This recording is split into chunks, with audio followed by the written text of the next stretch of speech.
Olha, essa eu acertei. Eu tô assim, elétron, nêutron, próton, é próton. Olha aqui, gente. Quê? Hoje nós vamos fazer uma revisão rapidinha dessa matéria que nós vimos lá no meio do trimestre. Depois nós vamos voltar também em temperismo, para entender um pouco, né, como que as formas de relevo ali se formam, mas hoje nós vamos aqui fazer uma revisão de estrutura geológica. Né?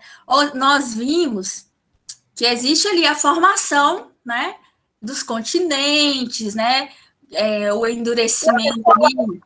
Tá tocando pra caramba. Oi?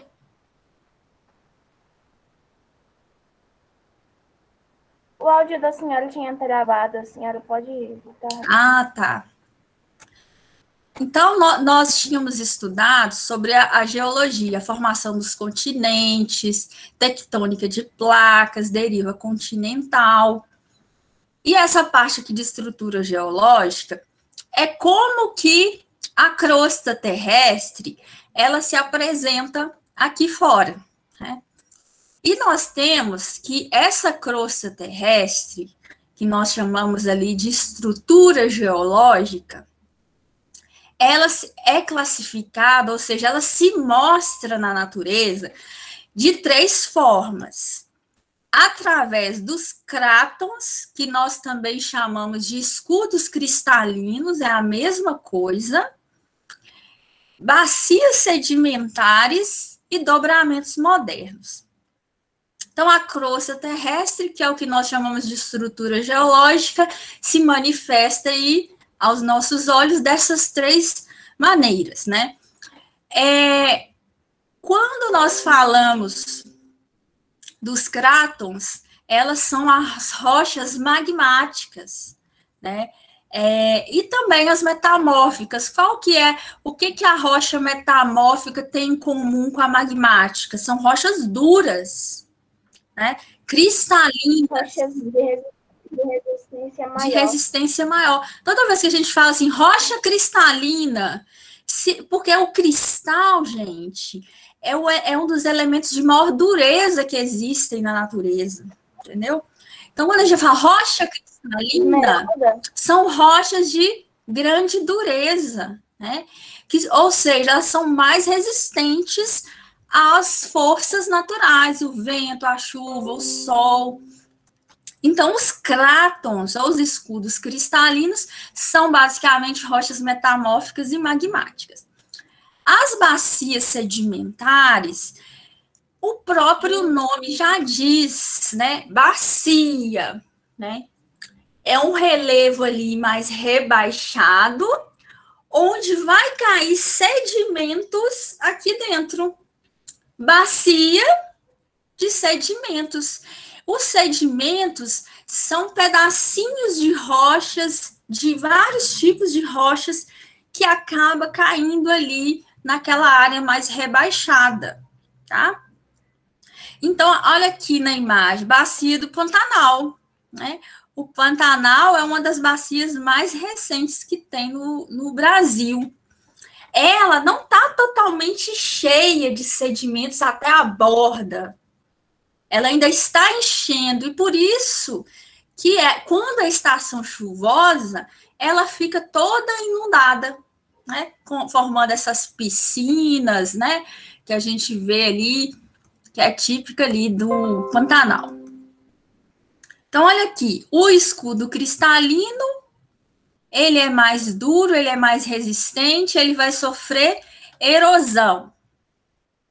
As bacias sedimentares são áreas mais baixas que vai sofrer acumulação ou deposição, é a mesma coisa também. Vai acumular sedimentos aqui embaixo. Daí, pessoal, relacionado às bacias sedimentares, nós temos a formação de importantes fontes energéticas, né? Aqui pode cair, pode soterrar ali, ó, florestas, né? há 300 milhões de anos, grandes florestas caíram naquelas bacias ali, nessas áreas rebaixadas aqui, ó. Caíram florestas, caíram restos de animais.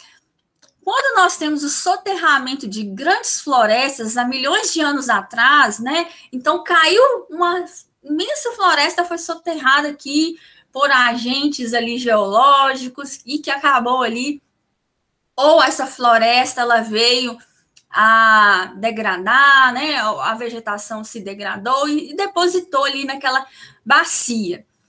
Ao longo de milhões de anos, essas, né, antigas florestas que foram soterradas vai virar carvão mineral, que é muito utilizado na indústria. Então, relacionado à bacia sedimentar, eu tenho a formação de carvão mineral e tenho também a formação de petróleo e gás natural. Então, quando cai aqui nessas áreas, nessas bacias sedimentares aqui, ó, principalmente em ambiente marinho, cai conchas, corais, animais, morrem animais que vão se depositar aqui. Esses restos de animais, eles podem ser soterrados por outras camadas de sedimentos, e aquele material que fica lá embaixo, né, aquele material de origem orgânica, que são os animais, né, marinhos que morreram e ficaram aqui, ó, ao longo de milhões de anos, ele vai sofrer um processo que vai transformar esses sedimentos em óleo, que é o petróleo. Nesse processo de decomposição desses materiais orgânicos, também nós temos a liberação de gás. Então, é muito comum, toda vez que nós temos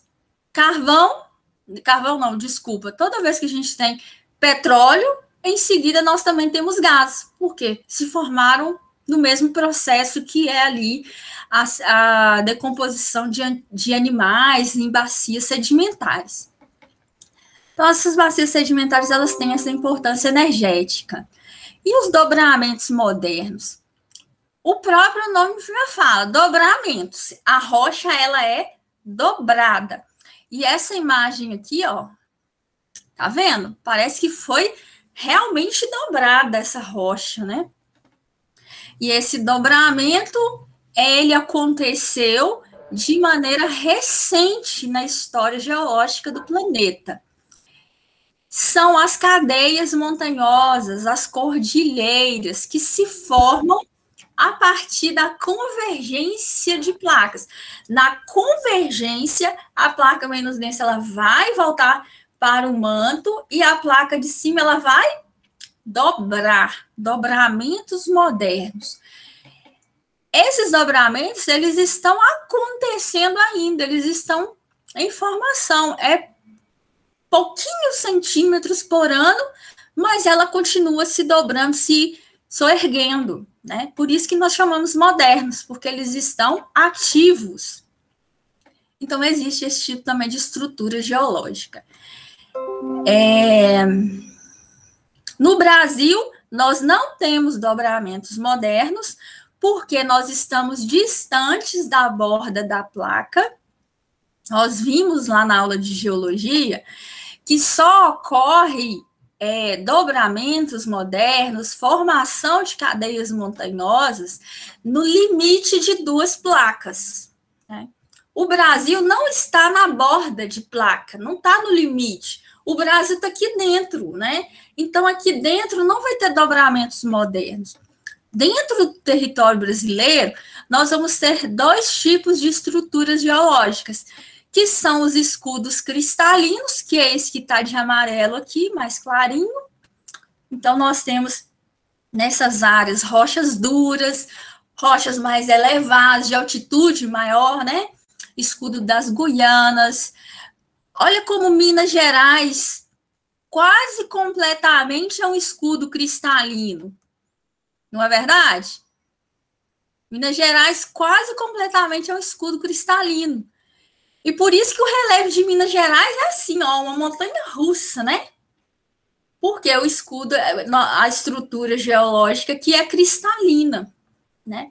E essa estrutura cristalina, ela se manifesta dessa forma, em áreas ali onde são mais elevadas e ocorre processo de erosão. Minas Gerais é muito conhecido pelos planaltos, tem muitos planaltos. Isso, os planaltos, né?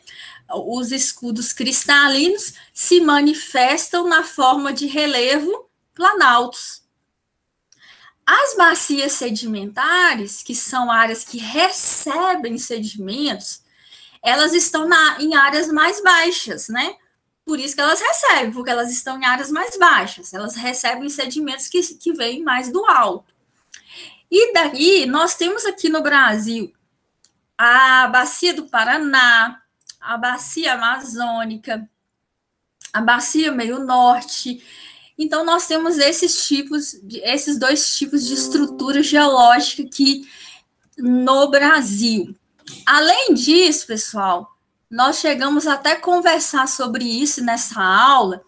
Existe uma pequena 6% do território brasileiro, uma pequena parte do território brasileiro, ela tem uma estrutura geológica formada por derramamentos basálticos. Vocês lembram? Que é o basalto, que é o extravasamento do magma, e esse magma ali se decompôs, formando um solo muito rico. A terra roxa? Isso, que é o solo de terra roxa. Mas uma pequena parte do território brasileiro.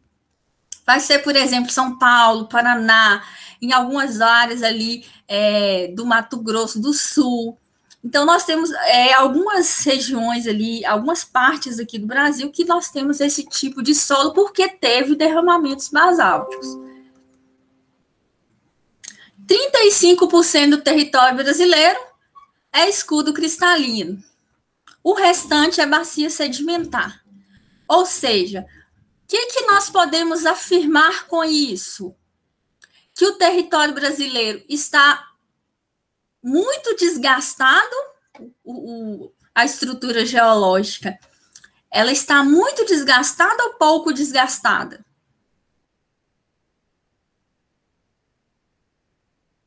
Muito desgastado. Olha, escudo cristalino o escudo é o que está sofrendo erosão. Sim. Se tem mais sedimentos no Brasil do que rochas cristalinas, significa que a estrutura geológica já está muito desgastada. Mas para se desgastar tem mais sedimentos, né?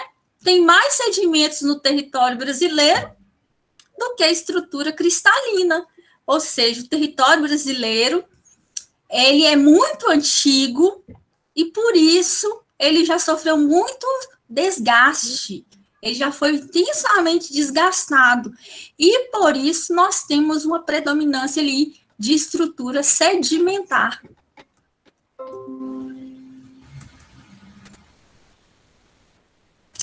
Lá nos escudos cristais, nós vimos que nas bacias sedimentares, nós temos o gás natural, o petróleo e o carvão mineral. Recursos energéticos, fontes energéticas. Lá nos escudos cristalinos, o que nós vamos encontrar? Nós vamos encontrar importantes minerais que são muito utilizados no nosso dia a dia, o minério de ferro, a cassiterita, o ouro, né, na natureza, vem também dessas rochas cristalinas, bauxita, hematita. Então, nós temos ali vários minerais e minérios que vêm dessas rochas cristalinas, né? E que são também importantes, né? Porque para você construir um prédio, você precisa de vergalhões. De vergalhões de onde que vem na natureza? Do minério de ferro que vem da rocha cristalina. Aqui são os escudos cristalinos. O que está aqui de cinza escuro são as regiões aqui no Brasil onde nós temos escudos cristalinos. Como que eles se apresentam na natureza? Dessa forma aqui, ó. pode ser em forma de áreas elevadas, com chapadas, né? Ou dessa forma aqui, ó, né? Um escudo cristalino, uma rocha mais dura. Olha aqui a exploração de minério de ferro nessas rochas cristalinas, lá em Brumadinho. Uma fotografia aérea, né? O homem, ele vai identificando em quais rochas cristalinas existem maior concentração de minério de ferro, bauxita, cobre, cassiterita, o que o homem precisa ali para melhorar a sua qualidade de vida, né? Minas Gerais, não é à toa que nós chamamos Minas Gerais, porque aqui no nosso estado nós temos uma grande riqueza de minerais, e por isso, se nós temos uma grande riqueza de minerais metálicos, logicamente que nossa estrutura geológica predomina os escudos cristalinos, né? Porque esse recurso ali, ó, o minério de ferro, ele não é achado em bacias sedimentares, ele é achado exclusivamente em áreas cristalinas, em estruturas geológicas cristalinas. E nós temos algumas áreas aqui no Brasil que são importantes, que têm uma grande riqueza desse recurso. O quadrilátero ferrífero, que é essa área aqui, ó, tudo dentro dessa área aqui, existe entre essas 4 cidades, Sabará, Congonhas, Ouro Preto, Mariana e Santa Bárbara, tudo que está dentro dessa área, nós chamamos quadrilátero ferrífero. Né? E por quê? Porque existe uma grande quantidade de minerais metálicos que somente são encontrados em rochas cristalinas. Lá em Ouro Preto, né, que você está falando aí, se você observa a paisagem, como que é? Serras, né? São serras. Lembrando que as estruturas cristalinas, os crátons, né? Eles são áreas elevadas, tá? Eles são áreas elevadas, de maior altitude. São áreas que estão sofrendo o processo de desgaste. Então, nós temos em Minas Gerais a predominância desse tipo de estrutura geológica. Agora, quer dizer que todo lugar que tem estrutura cristalina vai ter riqueza de minerais? Não. Não, né? Porque senão todo lugar tinha o quê? Em vários lugares onde tivesse estrutura cristalina, teria mineração. E não é isso que acontece. Minas Gerais, por exemplo, predomina os cratons, os escudos cristalinos, mas não é em todos os municípios que tem mineração, né? Existem alguns pontos nessa estrutura geológica onde ocorre uma maior concentração de minerais, e daí é possibilitado ali a exploração. O petróleo, João, ele é formado em bacias. Nós temos aqui no Brasil duas estruturas geológicas. Bacias sedimentares, o que se forma na bacia sedimentar? Gás natural. Sim, professora. No caso que estavam colocando lá, que Ouro Preto se chama assim por causa que o ouro estava revestido com uma substância. Mas é por causa do petróleo, não é? Isso. Não. Tem uma... Eu achei que era o metal. Eu achei que era metal revestido no ouro. Não. Não, porque em várias... Lá em Ouro Preto, tem várias lojas de pedras. Pois é, lá a estrutura Aí, cristalina. Se você for numa específica, tem uma perto da igreja. Uma perto da igreja lá de Santa Rita, por exemplo, ela tem uma pedra que é tipo uma especificação da pedra que deu origem. Que é tipo, ela parece que é preta, mas é ouro, entendeu?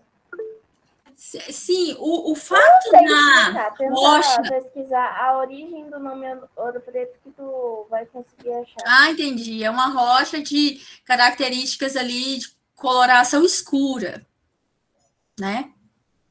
Mas não tem nada a ver com petróleo, tá? É um tom muito aproximado. Sim. É um tom muito aproximado do preto. Sim, Aí, eu já vi.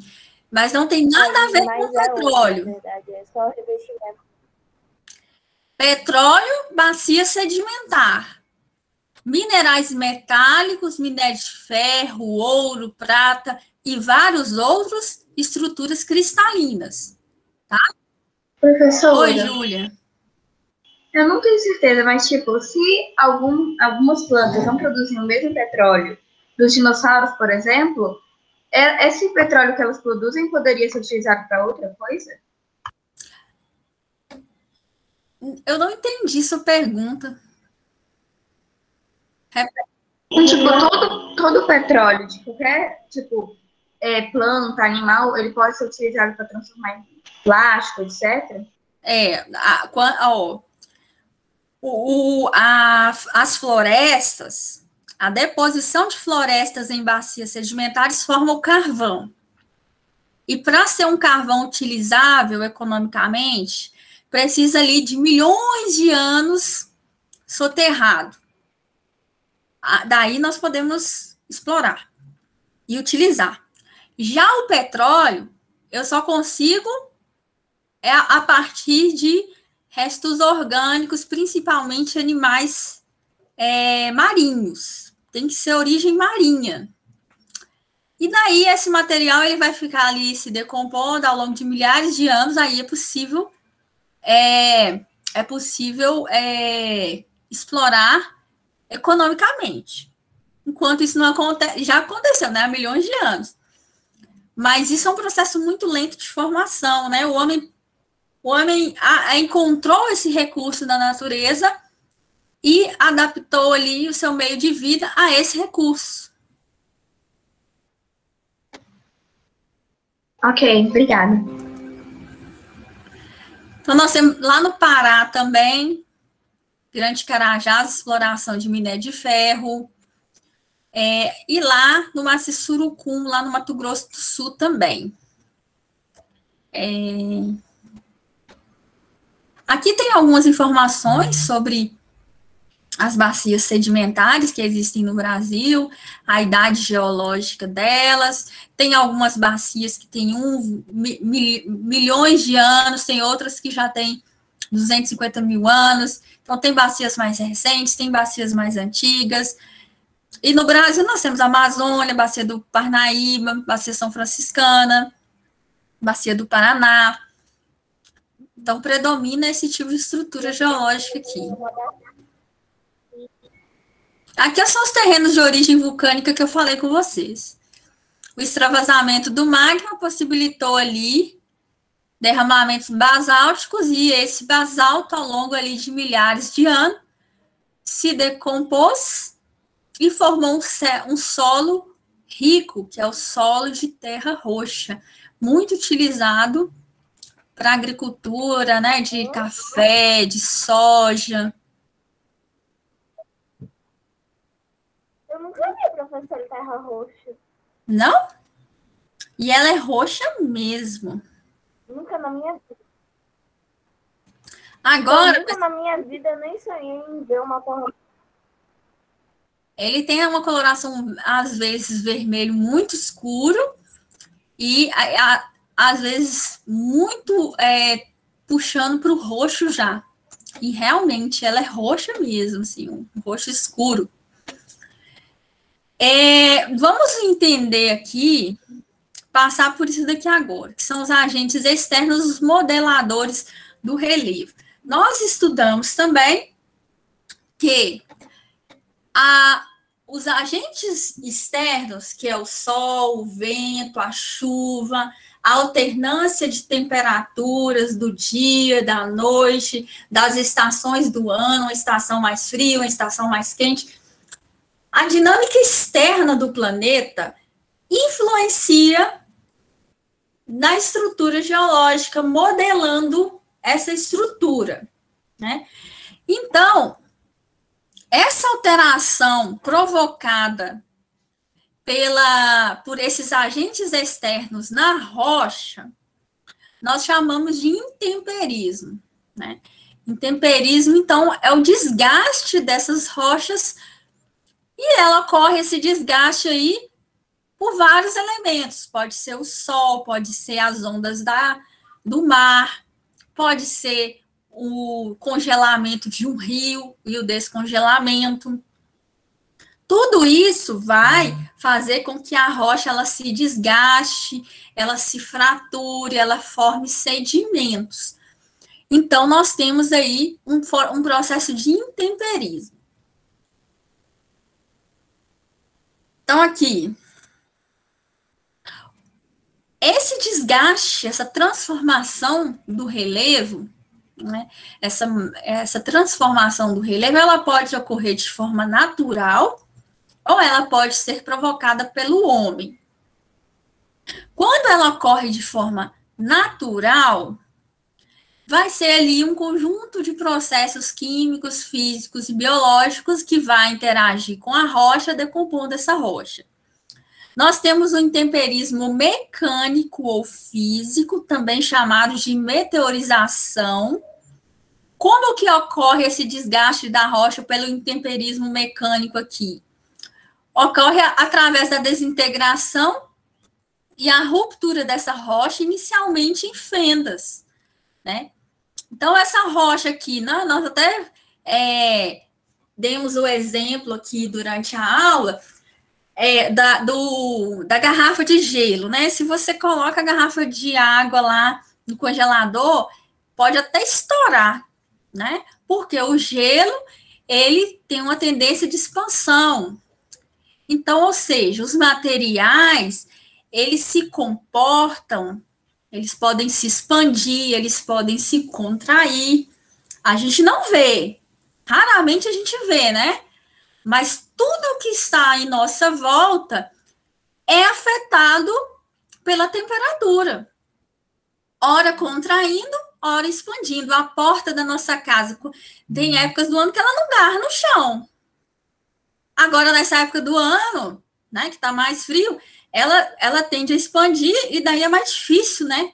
Ela fica agarrando, ela fica arrastando no chão, porque ela sofreu uma expansão ali. Então, não somente todos os materiais que estão em nossa volta, mas também os elementos da natureza. A rocha, por exemplo. A rocha, pensa, a rocha ao longo de milhões, bilhões de anos, a rocha está sofrendo essa alternância de temperatura. O Brasil aqui, o nosso relevo, a nossa estrutura geológica é muito antiga, né? Data de 2, 3 bilhões de anos, essa estrutura geológica. Agora você imagina essas rochas cristalinas, sofrendo alternância da temperatura, verão, inverno, estações do ano, bilhões de anos. Ela não vai ficar intacta, né? Ela vai sofrer alguma alteração. Começa como? Com formação de fendas. Essas fendas podem penetrar aqui uma água, essa água pode eventualmente se congelar. A água congelando, ela vai expandindo, ou seja, vai abrindo mais a rocha ainda. Então, esse é o intemperismo mecânico. Não mudou a composição química da rocha, mas mudou a forma, né? O mecânico é isso, né? Modificou o formato da rocha, mas não a composição. Então, olha aqui na natureza. Quando a gente olha isso aqui na natureza, a gente fica pensando, meu Deus, o que aconteceu ali para essas rochas estarem uma em cima da outra? Parece que alguém colocou, né? E não é. É justamente esse processo de intemperismo mecânico que ocorre ali através da dilatação, contração e expansão ali dessas rochas com alternância de temperatura. Os ventos, né? Olha aqui. Oi. Professora, mas, tipo, isso acontece muito frequentemente ou demora cerca de, tipo, centenas de anos? Isso acontece constantemente, Laura, que está acontecendo nesse momento agora, né? Está lá na natureza, a gente não está assim, a gente não consegue ver diretamente, porque isso é um processo lento, mas é constante, ocorre diariamente, anualmente, ao longo de séculos, de décadas, né? Milhões de anos, isso está acontecendo, né? Porque o Sol está aí, as estações do ano estão aí, com ou sem o homem, isso está acontecendo, né? É natural. Os ventos formam essa modificação na paisagem. Nós temos o vento vai ali soprando, né, nas rochas ao longo de milhares de anos, vai decompondo essa rocha pelo vento, né? E esses grãozinhos ali, pela ação dos ventos, eles vão se depositar em dunas, né? Como ocorre lá próximo das áreas litorâneas, essas dunas aqui, ó. Quem colocou essa areia aqui foi os ventos. Isso aqui é um outro exemplo de erosão eólica, intemperismo físico, né? Tá desgastando a rocha, não mudando a composição química. Professora, eu não entendo como o intemperismo eólico, a erosão eólica acontece. Como assim o vento vai, tipo... Olha aqui essa estrutura aqui, ó, chama cogumelo, né? Essa estrutura aqui, ó, não é em qualquer lugar que o vento vai desgastar mais. O vento desgasta em qualquer lugar, gente. Desgasta as rochas em qualquer lugar, tá? Só que existem algumas áreas que são mais propícias ao desgaste pelo vento. Por exemplo, uma área de mata fechada, a rocha vai sofrer muito desgaste numa área de mata fechada? Não, porque a vegetação vai bloquear. Os lugares que o vento bate muito forte, é Rio Grande do Sul, Piauí. O vento vai tirando os grãos soltos de terra. Áreas litorâneas, onde que nós temos a brisa marítima, a brisa noturna ali. Então, nessas áreas onde que nós temos uma corrente de ar muito frequente, áreas que não tem vegetação, a vegetação é escassa, a rocha está muito exposta.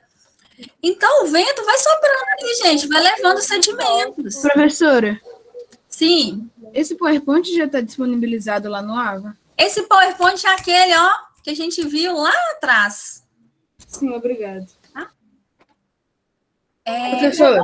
Sim. Professora, quando a água ela provoca o intemperismo físico, ela também pode, ao mesmo tempo, estar provocando intemperismo químico? Pode. Por exemplo, numa caverna, Guilherme, quando você olha lá, você entra dentro de uma caverna, você vê a rocha parecendo a estalactite, né? Parecendo que está derretendo a rocha, né? Que são aquelas, parecendo que a rocha está derretendo, né? A solidificação da rocha. Os espeleotemas. Isso dali, o que ocorre? É quando a água infiltra nessa rocha e a água vai retirando elementos químicos dessa rocha, né? E daí ocorre a alteração química, né? Mas quando a gente está, por exemplo, aqui, ó, um rio, é a água também que está provocando. Olha aqui. A água promove tanto o intemperismo químico como o intemperismo físico. Aqui nós estamos visualizando aqui, ó, o desgaste do solo pela ação da água. Isso ocorre muito também onde o relevo é muito íngreme, né? Que tem o rio adquire muita velocidade em áreas íngremes. Daí essa velocidade vai tendo um potencial ali de causar erosão intemperismo físico. Né? Isso, e mais uma dúvida. Quando uma imagem que a senhora está colocando, não tem nenhum mata ciliar. Mata ciliar ajuda. Isso, aí nós temos algumas formas. Mas, pessoal, independente se a mata ciliar diminui, mas não vai deixar de existir isso, tá? Pode falar, Guilherme. Só a água que expande quando congela? Porque é o elemento da natureza que nós temos, mas também existem outros, Guilherme. Por exemplo, você está lá, você tem uma floresta, você tem um relevo, que o solo é estreito e a rocha está logo embaixo. Tem um solo, mas ele é estreito. Daí vai nascer uma vegetação aqui, ó. E essa vegetação vai começar a penetrar nas fissuras da rocha.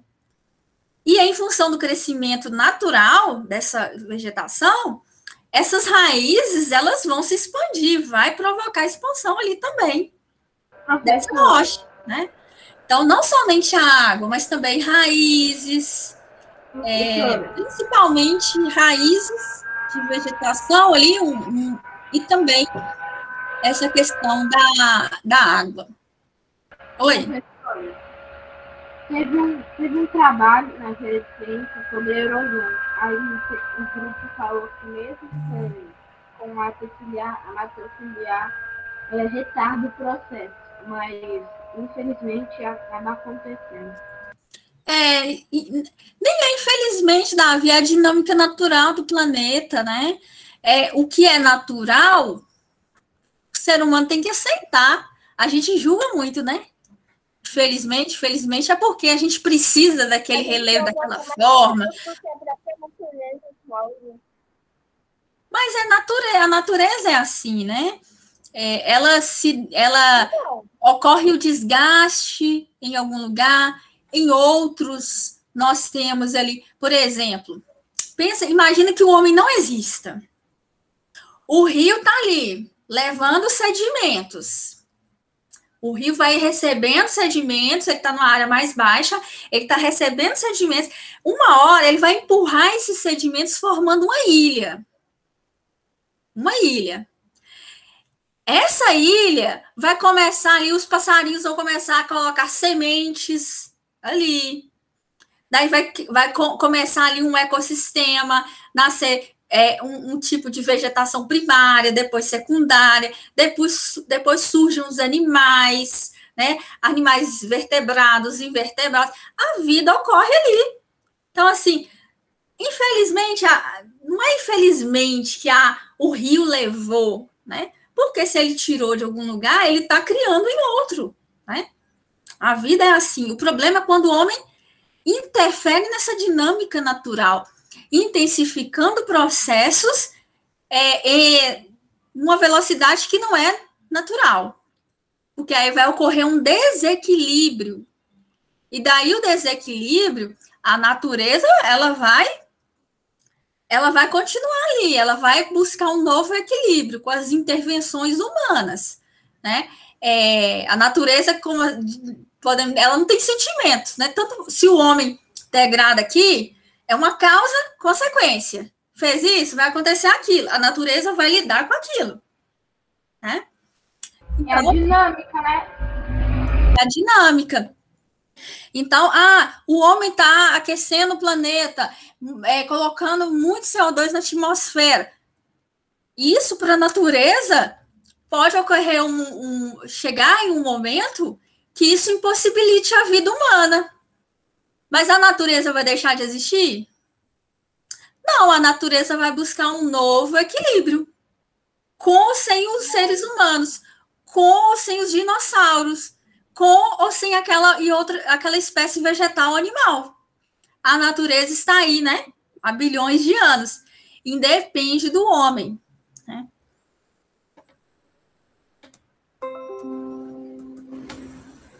O gelo, né? Erosão glacial. Então, um lago, ele pode se congelar. No contato entre o gelo e a borda lá do solo do rio ali, na vertente, né? Quando ocorrer o degelo, vai levar pedaços de rochas, né? Solo, vai degradar ali. Vai sofrer um processo de erosão glacial.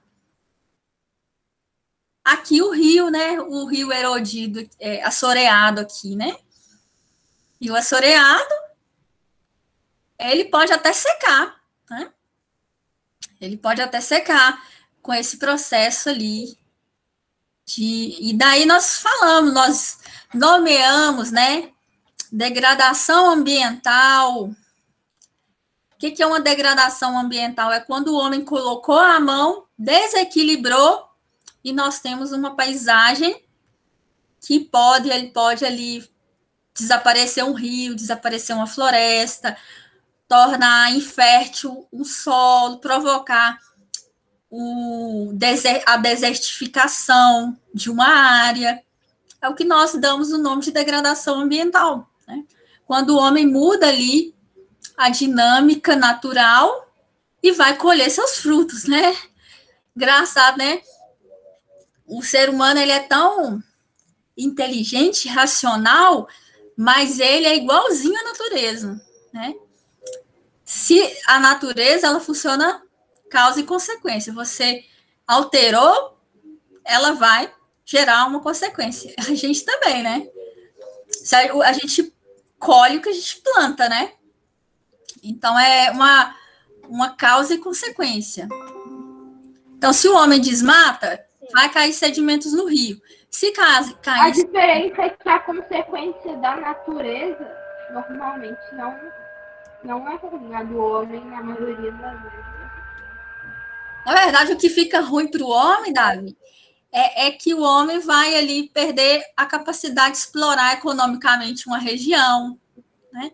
O clima vai ficar seco. O que está acontecendo no nosso momento agora? Crise hídrica, né? Os nossos reservatórios nós estamos na estação seca. Os reservatórios já estão secando, coisa que não acontecia antes. Nós conseguimos passar a estação seca com esses armazenamentos de água. Agora não está sendo suficiente.